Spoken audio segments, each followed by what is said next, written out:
Changeling of the Guard, written by V. Drake 77, narrated by Equinox 3141. Chapter 22. Under Armor. Ponies have very strange ideas as to what constitutes a suitable environment for healing. For one thing, Topaz refused to allow me to perform any work save to tread downstairs into my root cellar sleeping chambers with her by my side, insisting that if I was in shock and having trouble getting about, and that if I fell down the stairs, I'd only make matters worse. I opted not to take offense at the insinuation that a mere injury would weaken my grip on the planks below my hooves, but her next insistence was beyond absurd. She claimed bed rest and relaxation were sure ways to recovery, and that I should spend my short period away from training to get just that. I had never before considered such a horrendous waste of my time. Even injured within the hive, there were tasks that could be completed, and I attempted to rise from a cocoon no less than 4 times before her glare pinned me to the spot as firmly as any of the smaller insects in her collection. Perhaps not quite so firmly as the glass-coated Stingsley, but I was hesitant to challenge her resolve and risk the same fate. I did try to rise again once she had left my room, but that proved a flawed decision when she returned only a moment later with a number of books stuffed in a saddlebag. "Here," she said judiciously, herding me back to my bedding. "As the lady in charge of my home and lawful superior to you as a guest, you are hereby ordered to obey my medical instructions of letting your back heal." "You cannot do that," I protested lamely, but I realized with some concern that she very well could. I had not been aware of such house rules, but Topaz had been very understanding of many of my misunderstandings before now.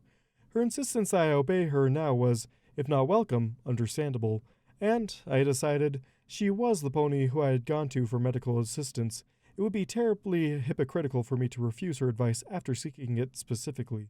"Can and have. You're here until further notice. I brought you a few books, and I'll bring you down something to eat. Let's see. Calcium carbonate, lots of calcium in general, broken bones, eggs for protein, lots of broccoli, lots of cellulose too." "Do not trouble yourself, Topaz. I will recover soon enough." I tried to protest, but she was unsolvable, as always. "I don't think you're eating properly. Enough, sure, but not the right sorts of things. I mean, you said you're supposed to support the weight of nests. One pony shouldn't have cracked it that badly. We're going to have to come up with something to hide that, or explain away any tenderness. Maybe some deep bruising." I neglected to correct her in that shining armor had fallen from nearly the top of the tower. Given how she was overreacting, I doubted this revelation would make the treatment any better at all. "That is hardly necessary," I tried again, as she prodded me with something else and was cut short. Her hoof was cold, and I shied away from it, startled. "Now, I couldn't remember if it was hot or cold you put on a sprain for swelling. I think it's cold, so we're going to put an ice pack—" Don't you hiss at me!" She hefted a strange pouch in her hooves, and I could feel it sucking the very warmth from the room.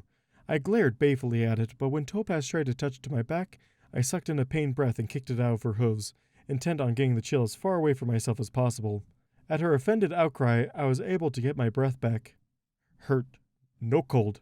"Warmth it is. Hold on, I have an idea." And with that, the mare raced up the stairs again. I scowled at the bag of cold. What a horrible thing for ponies to have. The hive was never cold. Cold was a slow death of the body seizing and ceasing function. Those afflicted usually slowed to a halt, dwindling until their mind left the hive's consciousness if they were not swiftly recovered.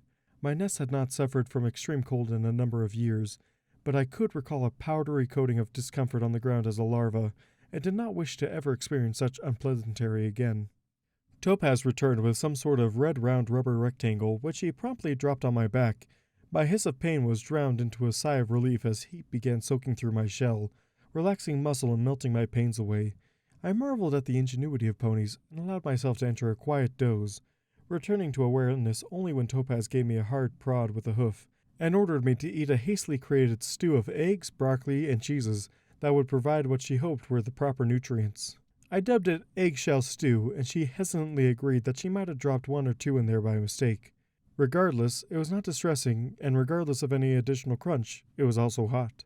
She lamented that I probably needed much more protein in my diet, and that there had to be better arrangements made. After that, she left me to my own devices while she went to do some research while I took to reading some of her offerings. I considered the books on pottery before reluctantly setting them aside. I was to be a guard now, not a crafts pony, but I did want to continue working on my craft. I did not actually have a special talent, but I reasoned that I would have to continue the craft to keep up the facade of my cutie mark, which I again considered. Could I explain the significance of it in relation to crafting? Unlikely, but now I would not change the cutie mark. The symbol was part of the training uniform and had been drawn on my training gear by a fellow recruit. Any alterations would be instantly noted. Perhaps I could claim it was intended to be a cup coming out of a kiln? I recovered one book and noted with interest that it was not about making useless knickknacks that Topaz had suggested I sell at one point, but instead started with an explanation for making fire bricks that one could use to make their own kiln. I eagerly devoured this information, finding the knowledge fascinating. This was followed by traditional bricks and glazed bricks and more information on building materials. I had nearly forgotten what had led to my expulsion from the hive and marveled at the usefulness of this book, though it made much note of quarried stone as a building material, and any drone could tell you that if you found a vast quantity of solid stone, you're far better suited to build into it as opposed to moving it elsewhere. But then, ponies prefer to walk about with things like natural sunlight. Topaz herself claimed it was good for a pony, and had more than once dragged me to the surface to enjoy a sunny day and have lunch outside. I wondered idly if Topaz had made arrangements for us to see another play or concert. I had rather hoped she had, but now had to admit that it was unlikely I could attend such an event. In lieu of myself, I decided, she should still go. I had left the matter of my expenses wholly in Topaz's hooves, and after much coaxing she had agreed that I could pay for these experiences with my own coin, being that, apart from food, I had relatively inexpensive tastes. I still do not know why anyone would bother tasting things that weren't food, though I could recall vaguely that starving drones would chew or suck on small bits of the red or gray ore that we've sometimes found while excavating to trigger the hunting instincts on the off chance they could find prey. Regardless, that is no explanation for why ponies would do so. One does not hunt the wily grain field, and I have yet to find a better way to find apples than a merchant's cart or an apple tree, neither of which require heightened hunting instincts. Unless the merchant is fleeing from you, I made a mental note to carry a small quantity of powdered metal, just in case. When Topaz returned to check on me and not feed me with a glass rod filled with some red fluid, which had no taste that I could notice, leading me to again question the logic of ponies. She verified that she had indeed bought tickets for both of us. I faltered before deciding that she should take Honey with her. Honey had more than earned my friendship, and the giving of gifts was much a part of such an arrangement. Topaz tried to argue this with me, but I was adamant that if the tickets were to a specific time and place, that it was a waste not to use them. To my immense surprise, she eventually agreed with this assessment. Honey was delighted, claiming she had been wanting to see a show for ages, while at the same time offering a great deal of true sympathy towards me, fussing over his false bruises that Topaz had instructed me to create, which was appreciated. I had honestly believed that the false bruising would be too much, but it was gratifying to know that I had made them realistic. She also snuck me a care package, which was essentially a half-dozen jars of assorted honeys, whilst Topaz was otherwise busy. This was also appreciated. Waking up with a jar on my snout in my cocoon was, I decided, an odd way to sleep, but the faint taste of the amber bliss was enough to maintain a good mood. My back had settled comfortably during my extended resting period, and I grudgingly admitted that perhaps this bed rest had something to it, and I would have to say as much to Topaz. Gingerly climbing the stairs left me with an odd sight. For one, the door wasn't fully closed, and I took care of that.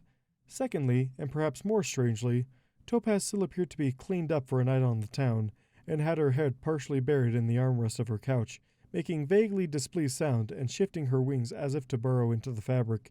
Very peculiar. Topaz, are you well? It was not entirely unusual for her to sleep late on the weekends, but I had never recalled her purposefully sleeping on her couch, or in this position, but perhaps she did the same with her bed. Her only response was to wave a wing in the general directions of me and the window. I reasoned that, with pony love of sunlight, perhaps what she wished for was me to raise these blinds, which were all unusually shut. With a bit of magic, I threw open all of them. The noise she made was neither expected, nor, I think, entirely polite, and she rolled over holding a pillow over her face with her hooves, making a loudly muffled noise I could not quite make out. "Gill you?" I repeated in confusion. She repeated it back, a bit louder this time, into the pillow. "I'm near you?" She stated it more firmly into the pillow, but for all I could tell, she made no movements to remove the pillow and make her intentions known. Her failure of diction would have to wait. Unsure if she could hear me any better than I her, I enunciated clearly and loudly. "Would you like breakfast?" She made a series of noises and wafted misery, clearly hungry then. Luckily, she had made much of her eggshell stew for me, and I simply heated it in her kitchen, taking care to vigorously whisk it with a metal device she kept for just such a use. Topaz continued to make noises, and I heard her stomach clearly. I feared I was running out of time and increased the temperature. Soon, the mixture came to a frothing boil, and I poured some for Topaz and myself, bringing it to her. She now had her wings around the pillow over her face. I could not begin to reason what the problem was. Cautiously, I lifted the edge and held the bowl towards her muzzle. "Would you like some?" 5 minutes later, I scowled at the spilled bowl before glaring up towards the bathroom where Topaz had fled as I scrubbed at the floor with a sponge, cursing the 5-second rule as she had previously explained it. Honestly, I would never understand ponies. Topaz had been apologetic about her sudden onset of illness and the wasted food, but thankfully was much recovered later that day. She had inspected my hardened extra shell and told me that she didn't think I was in danger of damaging it further now that the resin had hardened, but warned me to keep the bruises on my pony shell to let others know that I had not been entirely unscathed. Truthfully, her cautious prodding was both painful and disconcerting, but regardless of my health, I was required to return to training the following day. Shining, too, had a number of discolored spots on his midsection, though his were less evident due to an enormous amount of cloth wrapped around his torso that made him look quite rotund. Apparently, the younger spawn of his parents had sought to provide him with medical assistance, and he hadn't had the heart to tell her that bandages don't work that way. Had to stop her anyways when she started trying a tourniquet around my ribs. I don't think that works. For that matter, I don't think Smarty Pants has a real medical degree. It would seem unlikely, I agreed, wondering if Smarty Pants was the name of his younger sibling. It seemed very suitable for her, from what little I had been told of her. At her age, she should be more focused on play, I thought. I would expect graduating magic kindergarten to be a prerequisite to a medical degree. Well, no, not technically. I mean, magical training isn't required of every unicorn. A lot can't really do much or don't have those particular talents. The school for gifted unicorns is really more of a matter of refining magical abilities. Topaz claims there is all sorts of studies there. Yeah, and some ponies would prefer be more focused on the unicorns who really need help with their gifts. Some don't really need the trainings, some just need the basics explained to them, and some need more assistance to reach their full potential. I mean, I did a little hoofball, but for the most part my shields were just a thing I do. Hoofball? Oh, sure, I have a heck of a pass, but I kept popping shields on the field. It's grounds for disqualification. No magic allowed that interferes with the game. I had absolutely no idea what he was talking about. Sometimes I wonder if ponies have secret languages made to discuss matters that are only important to those who understand the language itself. The training period was the first of our extended weeks. We still received 1 day to ourselves at the end of the first week, but we were not to return to our homes. It was during this time we had the first case of derangement, in which an otherwise very stable stallion started throwing random food items together in a large cooking pot to try and make a stew that didn't taste like broiled cardboard dipped in mud, and wailed that there wasn't decent broth stock to be found. The sergeants managed to talk sense into him with a combination of canned soup and letting him perform kitchen patrol, which I recognized as KP from Topaz's friend on the border. The pony seemed unnaturally grateful for this opportunity, and Shining admitted that he would rather never be neck-deep in pots if he could help it. This was, of course, overheard, and we found ourselves joining our comrade for the rest of the day. I delighted in the extra food, even if it was slightly less than fresh.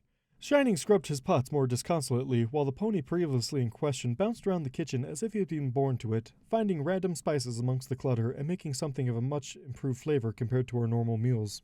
For the most part, my false discoloration seemed to please the ponies around me, and Shining enjoyed showing his own off. A number of our comrades inspected them and found them pleasing to the eye. One of the earth ponies actually telling me that it was nice to see that unicorns could bruise like any other pony. Shining looked rather taken aback, and there was an odd bit of hostility in the air for a moment, before I pointed out that blood had to run to our flesh like any other pony. Obviously. What sort of creature didn't that happen? I may have panicked. Regardless, the others snorted and shared a chuckle over that, and we moved on to our next item of training. Before the combat training began, one sergeant brought me aside and suggested that I be put on light duty.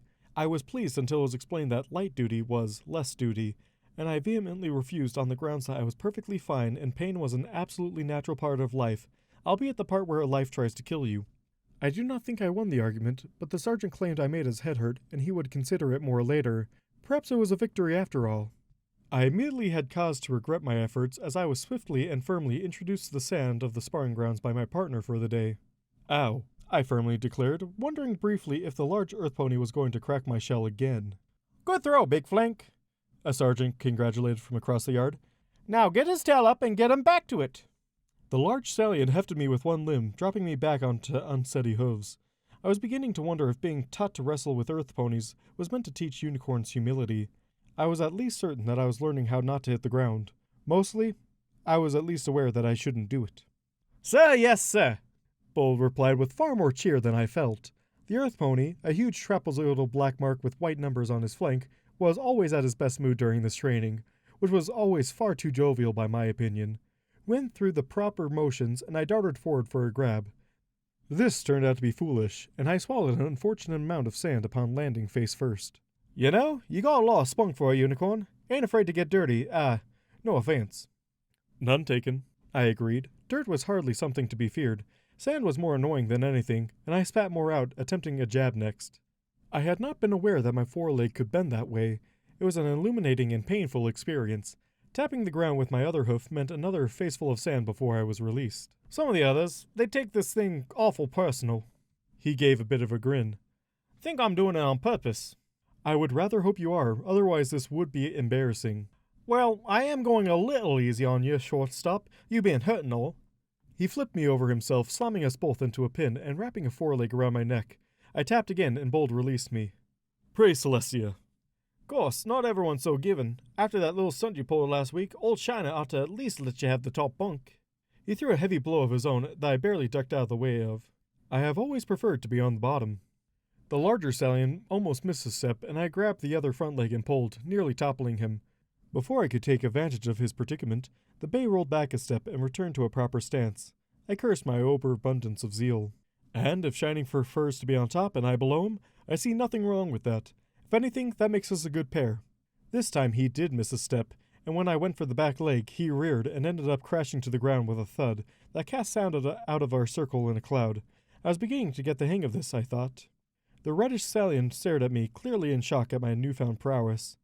Not judging you, you understand, just surprised, I think." "Of course, I just got lucky." "Sure you did. I mean, no designs on him or nothing. Just didn't think, let's get back to it then." To my immense disappointment, I did not manage another point for the rest of the session. My jest seemed more true than intended, and I cursed myself for drawing attention to this odd bit of luck. At the end of this training period, we received our first set of armor. It was bronze instead of the traditional gleaming gold alloy, but still retained a fine shine. Unfortunately, we had them tossed at us and were told to have them polished and fitted up properly for inspection upon return the following training cycle. I had rather been hoping to receive guidance in how to assemble and wear the various metal shapes. Shining pointed out that we were very likely supposed to either figure it out or fail, and that would be an excuse for extra physical training. I feared for my sanity, as for just a moment I understood the logic behind such an act. Regardless, I took my weighted bag of various metal plates and hobbled back to my home. Topaz demanded to check my shell as soon as I entered the door, making clear sounds of vague disapproval at the shell and crack. For reasons I could not fathom, the idea of dirt and coating distressed her. She seemed very much uninterested in the metal plates of my armor, but admitted she had only experienced taking a set apart, never putting one together, and she tried to help if need be. Truthfully, much of the armor I was able to figure out from various other guards I had seen. Still, she had a large mirror in her room and allowed me the use of it. The room itself was rather nice for something so far above ground. I did not like having only a thin layer of wood precariously balanced upon others to support me. It felt unnatural. What I had not been prepared for was the fact that I kept falling off. I had struggled into the loops of woven material that were attached, but for the life of me I could not fathom how to attach it properly. Perhaps the fault lay in my form. That explains why my rations were increased. I was not of a proper size for the armor. Unwilling to accept this, I began making several minor adjustments. Torso needed to be thicker, legs longer, heavier, add a bit to the ribs. The Bold had made for a decent example, more like that. The armor had begun to snug, and I admit I may have preened a bit. There was a knock, and Topaz entered the room with little other fanfare, looking up and stopping dead. "What? What the buck?" "Topaz, are you all right?" "I haven't had a stallion up here in better than 6 months," she mumbled, sounding a little dazed, then shook her head, vehemently. "Bad Topaz, idle, what the hay are you doing?" The last sounded more exasperated than curious. I paused, feeling suddenly like I had been caught doing something inappropriate. "Fitting my armor?" She gave me a baleful look. "By giving yourself the musculature of a champion weightlifter?" "Well, it didn't fit." The word sounded lame, but I could not think of a better reason. It was true enough. Look, let me see. She prodded my armor with the hoof. Look, there's straps. I thought you did not know how to. My breath caught as she cinched the belt, pulling a strap with her teeth. Put this on? Well, no, not really. I mean, I helped some pony take some of it off once, or twice. I'm working in reverse here. Look, drop the muscle. You can't go back there looking like a Tom and Jerry dancer. A what? Nothing. None of your business. Just go back to normal. Her grumbles were slightly muffled by another strap. Changeling can't do that to a mare, honestly. I deflated rapidly, the false musculature melting away so suddenly she nearly fell on me. Oddly, she seemed a little disappointed. I had never understood ponies. I winced as one strap tightened over my cracked shell, but made no other complaint. Proper fit was more important than minor pain, I decided. There! She spun me to face the mirror again. What do you think? The stallion in the mirror was me, but wasn't, precisely. It was the form I had chosen as my personal one, but I rather liked the change the armor seemed to bring about. I straightened, taking a properly attentive stance. I felt pride swell within me. For once, I saw no reason to disallow it. I had built the camaraderie with my fellows, between Shining and the others. I had actually received a reasonable share of emotion, enough to have gotten me through this week without difficulty. This wasn't just something I wanted to do, I finally realized. It was something I could do. I could be a changeling, and a member of the Royal Guard. Looking at my bronze armor, I knew, without a doubt, I was not yet there, but one day, and soon, I would be.